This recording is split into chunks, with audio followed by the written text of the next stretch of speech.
देश में कई सारे मुद्दे ज्वलंत हो चुके हैं। रायपुर में भी एक ऐसा मुद्दा है जो नकटी गांव का है और यहां जो डेमोलिशन हुआ इसको लेकर भी राजनीति गर्म है। कांग्रेस कह रही है कि वो जांच रिपोर्ट तैयार कर रही है, राज्यपाल से मिलेगी। और हम रायपुर के ही सांसद हैं बृजमोहन अग्रवाल, उन्हीं से जानते हैं नकटी गाँव का जो मसला है।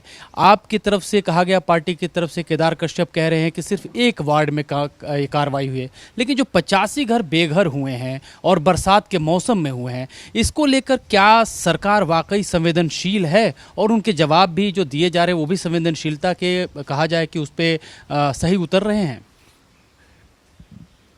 देखिए, पहले भी मैंने कहा था कि कुछ अधिकारियों की ज़्यादा सक्रियता जो है उसने 85 लोगों को बेघर किया है।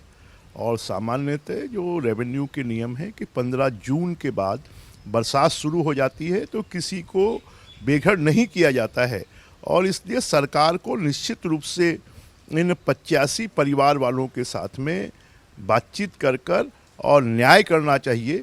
और जिन अधिकारियों ने अति सक्रियता दिखाकर इसको तोड़ा है उनके खिलाफ में कार्रवाई होनी चाहिए। लेकिन जो देखा जा रहा है, जैसे केदार कश्यप के बयान का मैं हवाला दूं तो ऐसा लग रहा है कि वो अधिकारियों की जो कार्रवाई है उसको वो बचाव करते हुए दिखाई दे रहे हैं।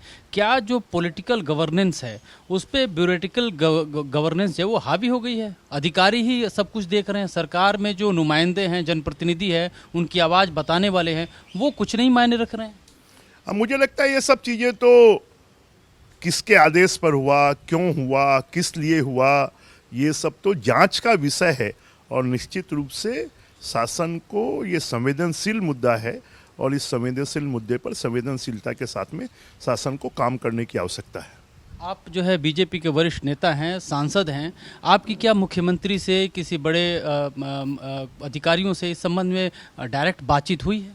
मेरी मुख्यमंत्री जी से बातचीत हुई है और मैंने मुख्यमंत्री जी से इस बात को कहा है कि इसके कोई रास्ता निकालने की ज़रूरत है कि जो लोग बेघर हुए हैं, प्रधानमंत्री आवास वहाँ पर तोड़े गए हैं, तो निश्चित रूप से ये गंभीर मामला है और इसके बारे में मुख्यमंत्री जी इसको संज्ञान लें, ये मेरी चर्चा हुई है।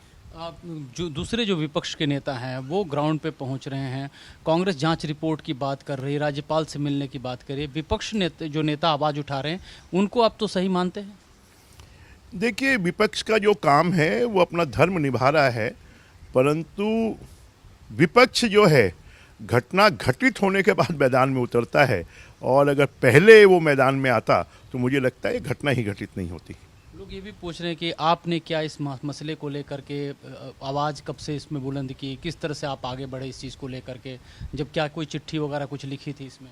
मैं तो पिछले 3 साल से जब भूपेश बघेल जी की सरकार थी तब मैंने उनसे भी चर्चा कर कर इसको रुकवाया था।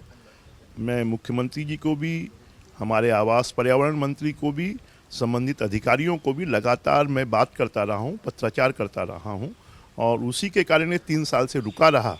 परंतु छुट्टी के दिन और सुबह 4 बजे तोड़फोड़ की कार्रवाई की गई और उस दिन मैं दिल्ली आ गया था।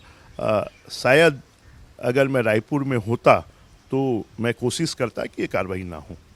अब चूंकि ये कार्रवाई हो चुकी है, क्या कोई लोगों के पास कोई रास्ता बचता है कि इस कार्रवाई से आगे बच जाएं, या फिर उनको कम से कम एक राहत तो मिल जाए बरसात के टाइम में? सरकार ने 66 लोगों को अभी वर्तमान में ईडब्ल्यूएस के मकान दिए हैं। अगर कोई परिवार बड़ा है और उनमें मान लीजिए 3 परिवार शादीशुदा हैं, 4 लोग हैं, तो उनकी अतिरिक्त व्यवस्था वर्तमान में करना चाहिए और भविष्य में उनके साथ में बातचीत कर कर इसका रास्ता निकालना चाहिए। क्योंकि आप सांसद हैं और संसद का मानसून सत्र भी शुरू होने वाला है, इससे जुड़ा मेरा सवाल है कि जिस तरह से विपक्ष के पास जो है बहुत सारे ऐसे उनके तर्कश में तीर आ गए हैं, नीट एग्ज़ाम का जो लीक होने का मसला है, धर्मेंद्र प्रधान के चूँकि वो इस्तीफे की मांग कर रहे हैं, दूसरी तरफ अयोध्या में देखा जा रहा है राम मंदिर चंदा चोरी का मामला है, और इसके अलावा जो है विधेयकों को लेकर के जिस तरह से पार्टियों में, दूसरे पार्टियों में तोड़फोड़ हुई है सांसदों की, उसको लेकर के मसला खड़ा हुआ है। तो क्या लगता है कि इस बार जो मानसून सत्र है फ्रूटफुल होगा या पहले की तरह ही हंगामे की भेंट चढ़ेगा?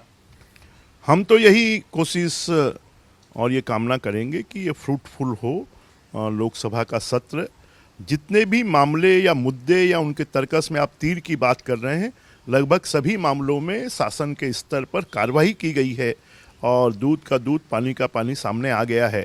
और अब ऐसा कोई मुद्दा नहीं बचा है जिसको लेकर लोकसभा की कार्यवाही में व्यवधान उपस्थित किया जाए, परंतु विपक्ष जो है वो शुरू से ही कार्रवाई में भाग लेना या चर्चा करने की बजाय वो भागता है। और वो अगर ऐसा करता है तो देश की जनता के साथ में, लोगों के साथ में वो न्याय नहीं करेगा, वो अपनी जिम्मेदारी से भागेगा। एक बार ये भी देखा गया कि बहुत सारे सांसदों के इस्तीफे हुए हैं, राज्यसभा के हुए हैं, लोकसभा की बहुत सारा तोड़फोड़ हुआ है। क्या लगता है कि नए जो अर्थमेटिक्स बन रहा है सदन के भीतर, उसमें महिला आरक्षण का हो, चाहे वो दूसरे विधेयक हों जो अटके हुए थे, वो इस बार जो है वो पास होने की गुंजाइश होगी, उनको पेश किया जाएगा? अब ये तो आने वाले समय पर जानकारी में आएगा, परंतु निश्चित रूप से एनडीए और भारतीय जनता पार्टी की ताकत पहले से ज़्यादा बढ़ी है और इसलिए बिल्स को पास करवाने में और बाकी सरकारी काम पूरा करने में और ज़्यादा आसानी होगी। सर, विस्तार न्यूज़ से बात करने के लिए बहुत बहुत शुक्रिया। तो ये थे बृजमोहन अग्रवाल, जिनका ये कहना था खासतौर पर नकटी वाले मामले में कि उन्होंने लगातार सरकार से इस मामले में संपर्क किया है, पिछली सरकारों से भी उन्होंने संपर्क किया और चूंकि जिस तरह के मौसम है, संवेदनशीलता के आधार पर उन्होंने इस मामले को देखने के लिए अपील भी की है।